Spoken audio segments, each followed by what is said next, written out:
오늘 같이 은혜 나눌 말씀은 창세기 35장 1절에서 15절의 말씀입니다. 하나님이 야곱에게 이르시되 일어나 베델로 올라가서 거기 거주하며 내가 내 형 에서의 낯을 피하여 도망하던 때에 내게 나타났던 하나님께 거기서 제단을 쌓으라 하신지라. 야곱이 이에 자기 집안 사람과 자기와 함께한 모든 자에게 이르되 너희 중에 있는 이방 신상들을 버리고 자신을 정결하게 하고 너희들의 의복을 바꾸어 입으라. 우리가 일어나 베델로 올라가자. 내 환난 날에 내게 응답하시며 내가 가는 길에서 나와 함께 하신 하나님께 내가 거기서 제단을 쌓으려 하노라 하매. 그들이 자기 손에 있는 모든 이방 신상들과 자기 귀에 있는 귀고리들을 야곱에게 주는지라. 야곱이 그것들을 세겜 근처 상수리 나무 아래에 묻고 그들이 떠났으나 하나님이 그 사면 고울들로 크게 두려워하게 하셨으므로 야곱의 아들들을 추격하는 자가 없었더라. 야곱과 그와 함께한 모든 사람이 가나안 땅 루스 곧 베델에 이르고 그가 거기서 제단을 쌓고 그것을 엘베델이라 불렀으니 이는 그의 형의 낯을 피할 때 하나님이 거기서 그에게 나타나셨음이더라. 리브가의 윤모 드보라가 죽음에 그를 베델 아래에 있는 상수리 나무 밑에 장사하고 그 나무 이름을 알론 바굿이라 불렀더라.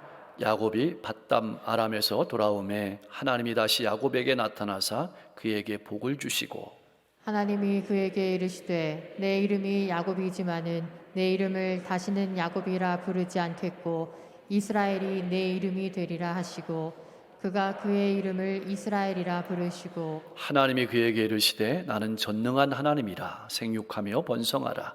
한 백성과 백성들의 총회가 내게서 나오고 왕들이 내 허리에서 나오리라.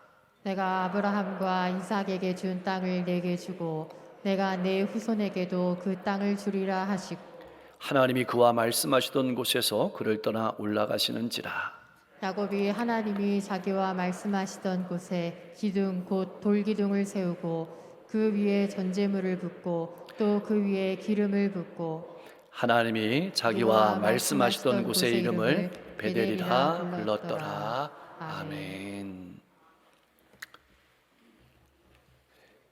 우리가 아는 것처럼 분명 세겜이라는 성읍이 큰 도시였고 번성할 수 있는 곳이었지만 야곱이 마음을 두고 살아갈 곳은 아니었습니다. 그러나 이미 야곱은 10년을 세겜에서 아무 일 없이 평안하게 살았습니다. 하나님을 잊어버렸고 세상살이에 푹 빠져서 시간 가는 줄 몰랐습니다. 그러다 엄청난 광풍이 야곱의 인생에 들이닥쳤습니다. 어느덧 나이가 10대 후반이 된 야곱의 외동딸 디나가 언제부터인가 세겜성을 좋아하더니 세겜성의 여자들과 어울려 다니기 시작했습니다.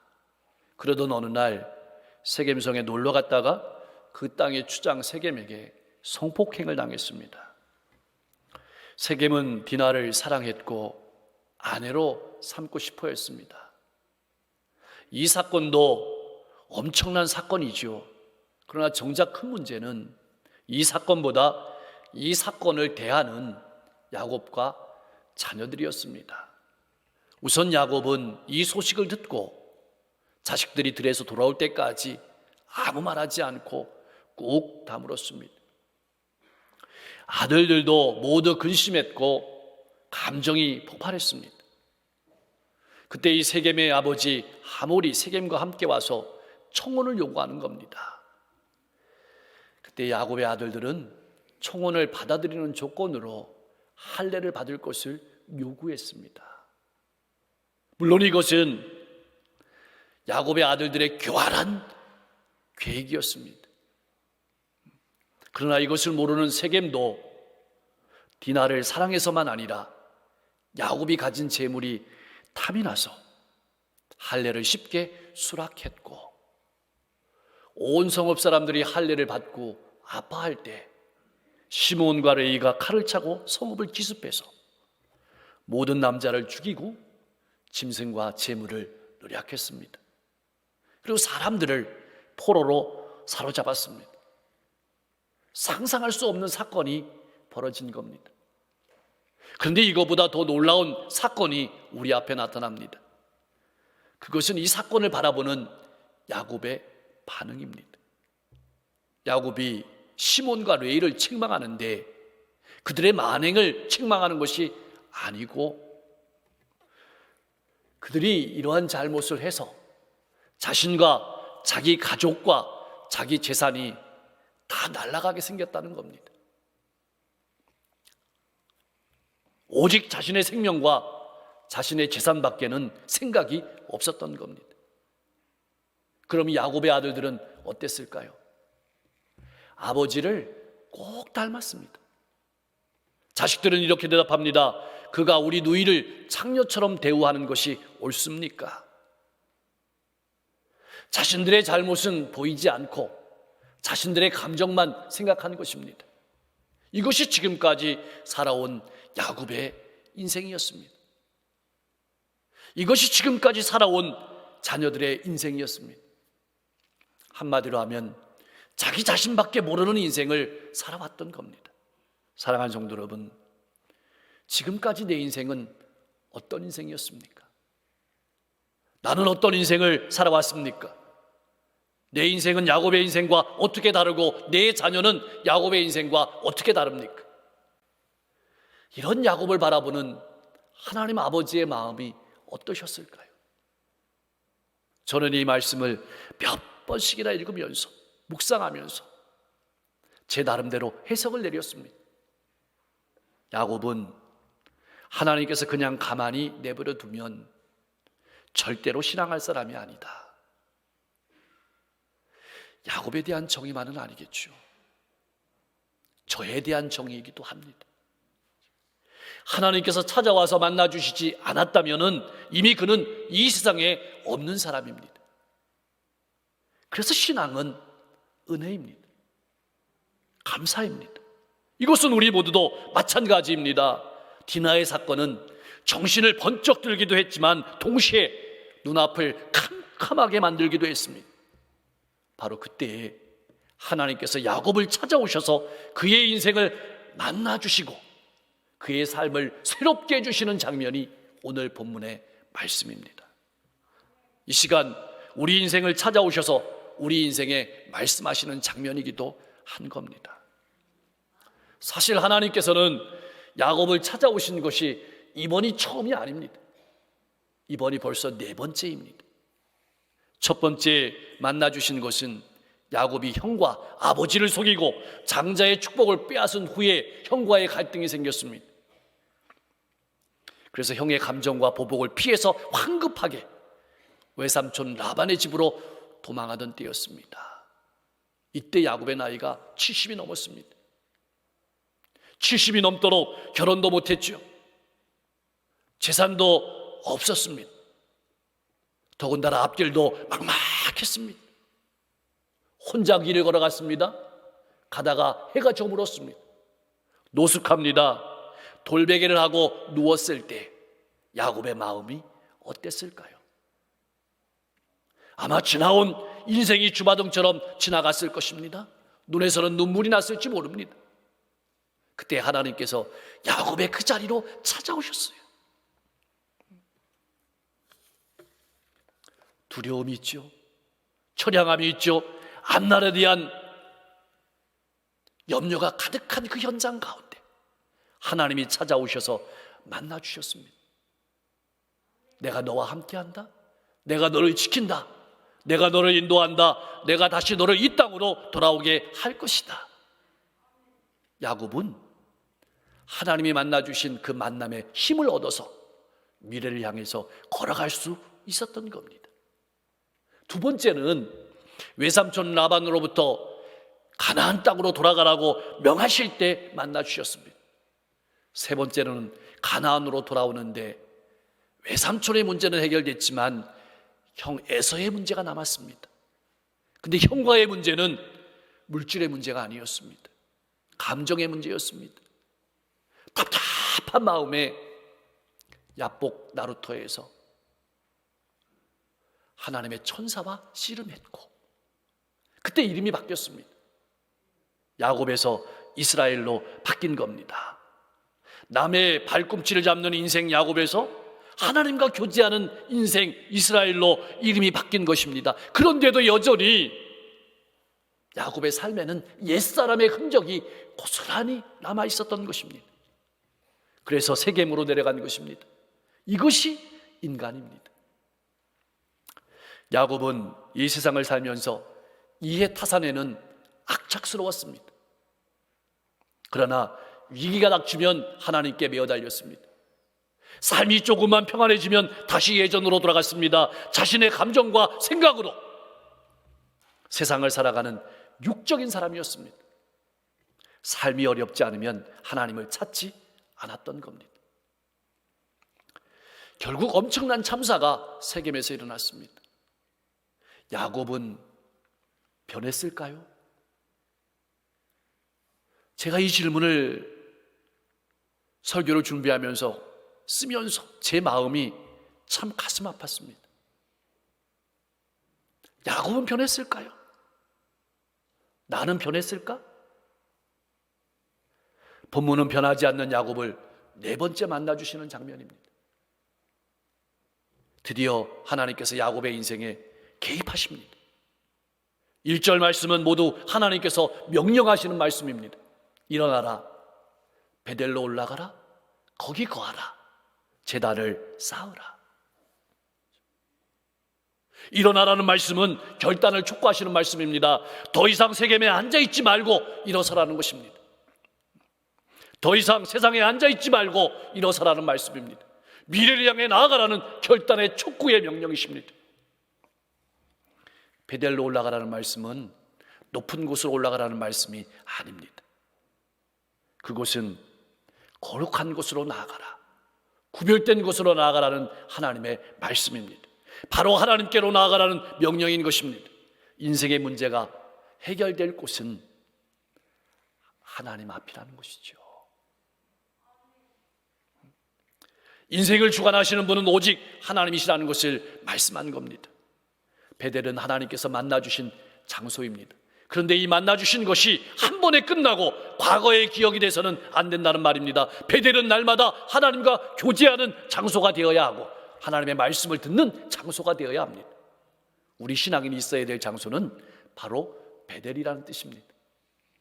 거하라는 말씀은 다시는 세상으로 돌아가지 말라는 말씀입니다. 세상과 분리된 삶을 살아가라고 말씀하는 겁니다. 지금까지 야곱은 하나님을 믿는다고 하면서도 세겜성이 자신의 미래를 보장해 줄 것으로 생각했습니다. 세상의 환경에다가 세상의 조건에다가 자신의 미래를 건 것입니다. 환경과 조건만 바뀌면 내 인생이 행복해질 것으로 기대한 겁니다. 오늘날 많은 신앙인들이 어떻습니까? 환경과 조건을 바꿔달라고 기도하죠. 그러나 하나님은 환경과 조건을 바꾸시는 분이 아니고 나를 바꾸시는 분입니다. 여러분 한번 생각해 보십시오. 환경과 조건만 바뀌면 내 인생은 행복해질까요? 내가 신앙생활을 잘하게 될까요? 그럴까요? 제단을 쌓으라는 말은 하나님과의 영적인 관계를 회복하라는 말입니다. 여기에 목숨을 걸라는 말씀입니다. 예배 드리는 곳에, 하나님과 교제하는 곳에 관심을 두고 목숨을 걸라는 말씀이기도 합니다. 뒤집어 살펴보면 예배하지 않으면, 하나님과 교제하지 않으면, 말씀을 듣지 않으면 내 감정과 생각을 따라 살아가는 인생이 된다는 말씀이기도 해요. 사랑하는 성도 여러분, 기억하십시오. 그리스도인은 세상에 뿌리를 내리는 사람이 아닙니다. 그 뿌리를 뽑아서 하늘을 향해서 뿌리를 뻗치는 사람이 그리스도인입니다. 그것이 베델로 올라가는 삶입니다. 지금까지 그렇게 많은 하나님의 은혜를 경험했으면서도, 체험했으면서도 자신의 생각과 감정을 따라 살아가는 야곱이 말씀에 순종하며 결단하는 것입니다. 2절 말씀을 보면 야곱의 결단은 자신만 하는 것이 아니라 자기와 함께한 가족들, 자기와 함께한 사람들과 같이 결단을 하는 겁니다. 여러분, 신앙의 결단은 나만 하는 것이 아니라 가족도 함께 해야 되고 그 사명이 우리에게 주어진 것입니다. 야곱은 우선 이방 신상을 버렸습니다. 결단하고 돌아보니까 왜 그렇게 집안에 이방 신상들이 많은지요. 사랑하는 아내 라헬도 라반의 드라빔을 가지고 왔습니다. 하란의 종들은 그곳에 신상들을 가지고 왔습니다. 세겜의 포로들도 신상들이 있었습니다. 하나님과 함께 우상도 섬긴 것입니다. 버렸다는 말은 진멸했다는 뜻이에요. 오직 하나님만 섬기기로 결단했다는 뜻이기도 합니다. 나의 신앙생활은 어떻습니까? 하나님과 다른 것들을 동시에 섬기고 있지는 않습니까? 기억하십시오. 동시에 섬기는 것은 섬기는 것이 아닙니다. 이스라엘 백성들이 하나님과 함께 이방신을 섬겼습니다. 그것이 이스라엘의 아픔이었고 고통이었습니다. 그것이 성경이 말하는 문제의 핵심입니다. 이스라엘 백성들은 자신들이 하나님을 잘 섬긴다고 말을 합니다. 하나님은 너희가 언제 나를 잘 섬겼냐고 되물으시는 장면이 성경의 말씀입니다. 그래서 하나님께서는 여호수아를 통해서 이스라엘 백성들이 결단하기를 원하셨습니다. 여호수아 24장 15절 말씀에서 이렇게 우리에게 요구하십니다. 만일 여호와를 섬기는 것이 너희에게 좋지 않게 보이거든 너희 조상들이 강 저쪽에서 섬기는 신들이든지 또한 너희가 거주하는 땅에 있는 아모리 족속의 신들이든지 너희가 섬길 자를 택하라. 하나만 섬기란 얘기입니다. 오직 나와 내 집은 여호와를 섬기겠노라. 여러분, 이제는 우리가 결단해야 될 때입니다. 그런데 우리가 깊게 생각해야 될 것은 보이는 우상, 보이는 신상만 있는 것이 아닙니다. 오히려 보이지 않는 신상들이 더 많습니다. 물질, 명예, 권세 등을 쫓아 사는 것도 보이지 않는 신상일 수 있습니다. 야곱은 지금까지 하나님과 함께 이것들도 섬기며 살아왔던 겁니다. 야곱은 에서처럼 되고 싶었고 라반처럼 되고 싶었고 세겜의 족장처럼 되고 싶었습니다. 무슨 말일까요? 명예도 얻고 싶었고 물질도 풍성한 물질도 원했고 그리고 번성도 추구했습니다. 살아가던 장소가 브엘세바에서 하란으로 다시 가나안으로 세겜으로 환경은 변했지만 야곱이라는 사람은 변하지 않았던 겁니다. 그런데 이제 하나님만 섬기기로 결단한 것입니다. 야곱은 자신을 정결케 했습니다. 의복을 바꿔 입었습니다. 이 말은 마음도 깨끗하게 했다는 뜻도 되지만 더 나아가서는 세상적인 가치관을 버리고 하나님의 말씀을 따라 살아가는 인생으로 바뀌었다는 겁니다. 그러면서 사람들에게 이렇게 말하는 겁니다. 일어나 베델로 올라가서 거기서 단을 쌓자. 드디어 야곱은 가족들을 이끌고 베델로 예배하러 올라가는 것입니다. 이제서 비로소 야곱은 하나님의 부르심에 응답합니다. 지금까지 야곱은 하나님의 은총 가운데 살았습니다. 하나님께서는 야곱을 외삼촌 라반의 손과 에서의 손에서 지켜주셨습니다. 그리고 평안하게 가나안 땅으로 돌아오게 하셨습니다. 가나안 땅에 정착했지만 10년이 지나도록 야곱은 베델의 소원을 잊어버렸습니다. 뒤집어 생각해 보면 야곱에게 닥친 모든 비극과 불행은 베델을 잃어버린 겁니다. 잊어버린 것이죠. 즉 하나님의 은혜를 잊어버린 것이 불행의 원인이었던 것입니다. 따라서 정신이 번쩍 들었던 야곱은 무엇보다 일어나서 베델로 올라가서 하나님께 감사와 헌신으로 나아갔던 것입니다. 여러분, 우리도 마찬가지입니다. 우리의 기도에 응답하시며 언제나 우리와 함께 하시며 우리의 발걸음을 지켜주시는 하나님이 계시기에 우리가 이 자리에 나와서 예배 드리고 있음을 기억하십시오. 이제 야곱은 그의 일행은 들고 있던 모든 신상들을 귀걸이를 야곱에게 주었고 야곱은 그것을 모두 상수리 나무 아래 묻었습니다. 철저히 우상을 제거하고 단절하겠다는 결단입니다. 나는 이제 우상에 대해서 죽었습니다. 이런 표현입니다. 오직 하나님만 섬기겠다는 선언이기도 합니다. 그것들을 완전히 폐기하여 다시 찾지 않도록 묻어버린 것입니다. 이 말을 가만히 뒤집어 보면 내가 어떤 존재인지 알았다는 겁니다. 철저하게 묻어버리지 않으면 다시 살아나는 존재, 내 생각이 살아나고 내 감정이 살아나고 내 육신을 따라 살아가는 존재임을 알았다는 뜻이기도 합니다. 여러분에게 묻어야 될 우상은 무엇입니까? 야곱은 이제 세겜을 떠났습니다. 떠났다는 표현은 말뚝을 뽑아서 이사했다는 겁니다. 세겜에 조금의 미련도 두지 않고 떠났다는 것입니다.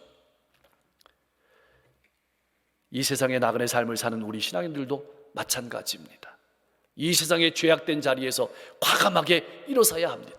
떠나야 합니다. 말뚝을 뽑아야 합니다. 천성을 향해 나가는 일에 조금도 주저함이 없어야 될 줄로 믿습니다. 사실 야곱에게 두려운 것은 주변 족속들이었습니다.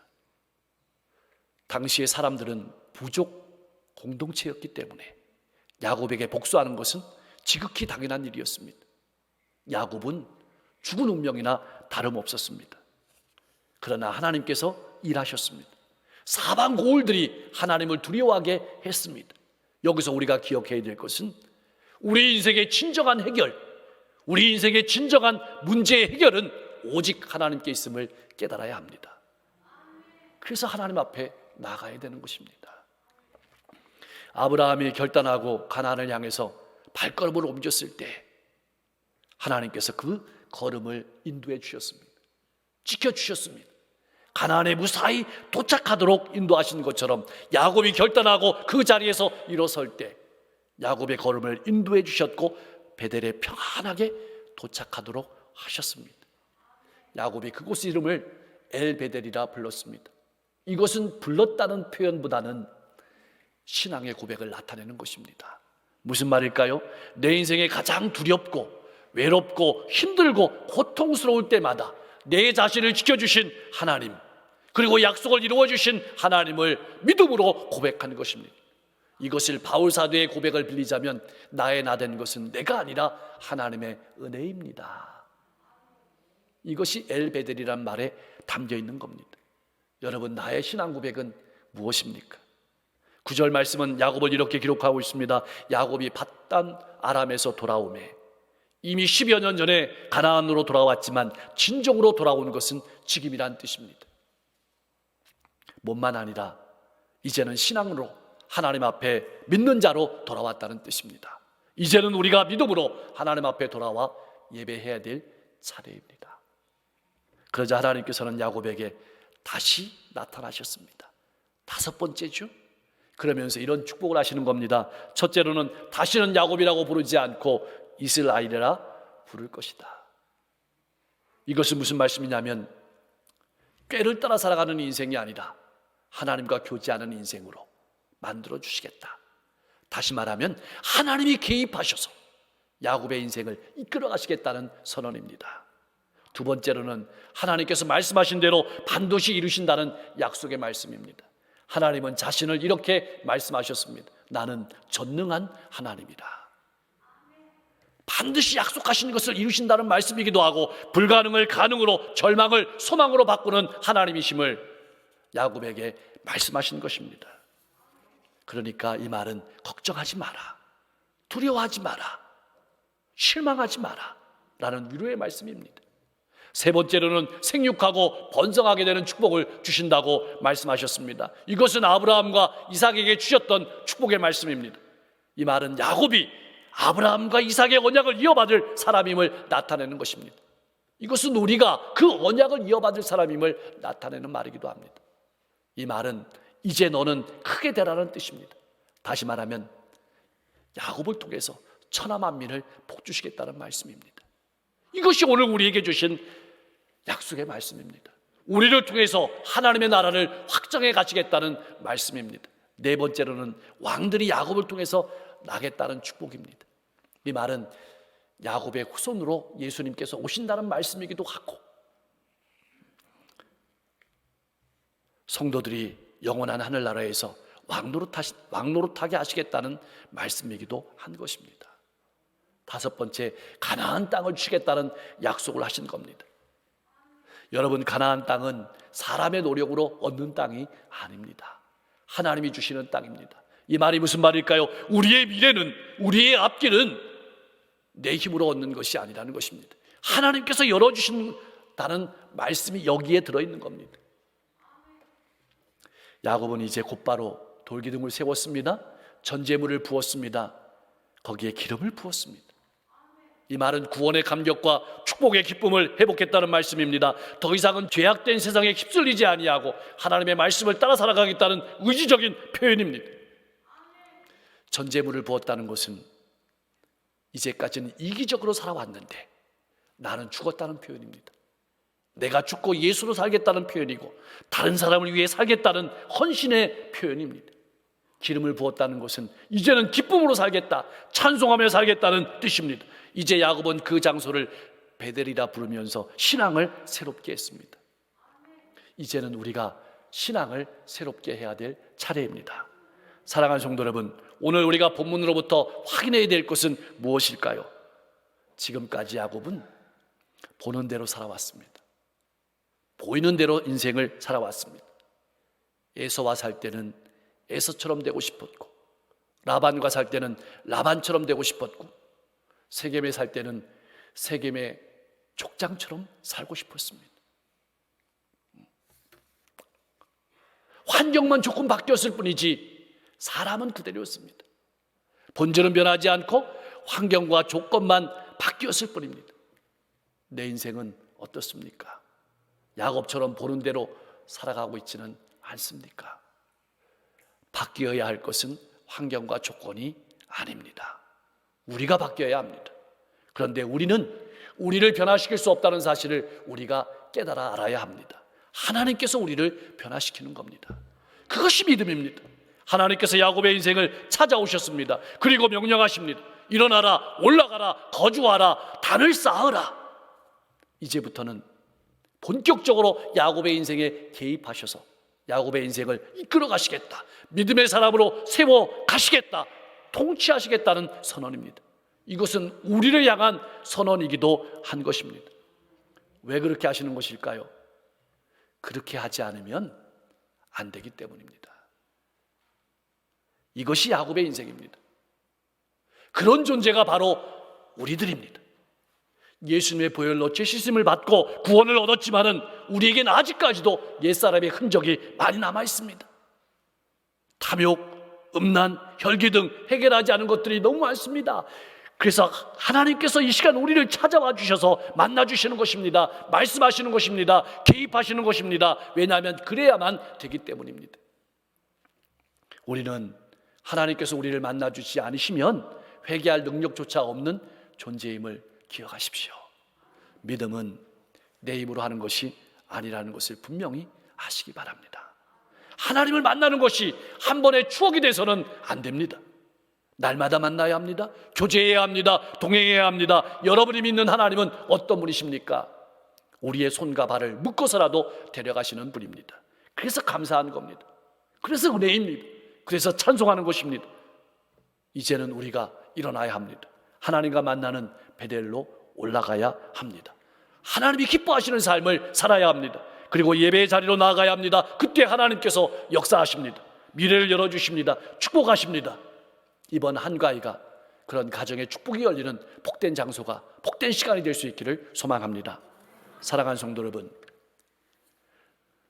환경과 조건은 본질이 아닙니다. 내가 바뀌어야 축복이 임합니다. 하나님께서 나를 변화시키십니다. 그리고 여러분 꼭 기억하십시오. 나 혼자 복을 받는 것은 우리의 사명이 아닙니다. 하나님께서는 나로 말미암아 가정과 지역 나아가 천하 만민이 복을 얻게 하시고 하나님의 놀라운 구원의 역사를 이루어 가시기를 원하십니다. 이러한 축복의 통로가 되시고 더 나아가 영원한 나라를 바라보며 주님과 동행하며 걸어가는 행복한 믿음의 하나님의 자녀들이 되실 수 있기를 주님의 이름으로 간절히 축원합니다. 하나님 아버지, 지금까지 하나님의 자녀로 살아온다고 하면서도 나만 생각하며 살아왔던 인생임을 고백합니다. 오늘 이 시간 나를 찾아오셔서 말씀하시는 주님의 음성을 듣게 하옵소서. 일어나고 올라가고 거하고 재단을 쌓는 인생 되게 하옵소서. 세상의 환경과 조건의 인생을 거는 삶이 아니라 나를 변화시키는 하나님께 내 인생을 거는 삶이 되게 하옵소서. 버릴 것은 버리게 하시고 몸과 마음을 정결히 하며 가치관이 변화된 삶을 살아가게 하옵소서. 내 인생의 완전한 해결은 하나님임을 기억하며 살아가게 하옵소서. 하나님의 약속을 붙들고 미래를 향해 힘차게 나아가게 하옵소서. 나 혼자 복받는 인생이 아니라 나로 말미암아 가정과 이웃 그리고 지역과 민족 나아가 세계 열방이 복을 받는 축복의 통로로 복된 삶을 살아가게 하시며 이번 한가위가 예배하는 좋은 기회 되게 하옵소서. 나아가 자자손손 하나님의 축복을 받는 믿음의 명문 가문 되게 하옵소서. 우리 교회가 건강한 교회로 지역과 민족 세계 열방을 향해 복음의 선교적 사명을 감당하게 하시며 선교사님들이 마음 놓고 사역할 수 있도록 그 앞길을 활짝 열어 주옵소서. 가정이 행복한 가정 천국을 이루게 하시며 자녀들의 앞길을 활짝 열어 주실 때 하나님을 경외하며 부모님을 존경하는 자녀 되게 하시고 환우들을 기억하여 주셔서 그들의 고통을 만지시고 그들의 상처와 아픔을 치유하여 주시옵소서. 청년부 수련회를 축복하시고 이 가을 교회 각 기간마다 풍성한 열매가 맺혀질 수 있도록 인도하여 주옵소서. 세계 열방이 평화하게 하시고 고통하는 어려움 가운데 있는 나라들을 기억하시고 그들의 모든 문제가 해결되게 하옵소서. 우리 주변의 어려움 가운데 있는 이웃들을 돌아보며 살아갈 수 있는 믿음을 주시고 어려운 시대 코로나를 위해서 수고하는 이들에게 힘 주시옵소서. 우리 앞에 한 주간이 놓여 있습니다. 이 한 주도 믿음 안에서 사랑하며 소망 가운데 복된 삶을 살아가게 인도하여 주시옵소서. 예수님의 이름으로 간절히 기도하옵나이다. 아멘.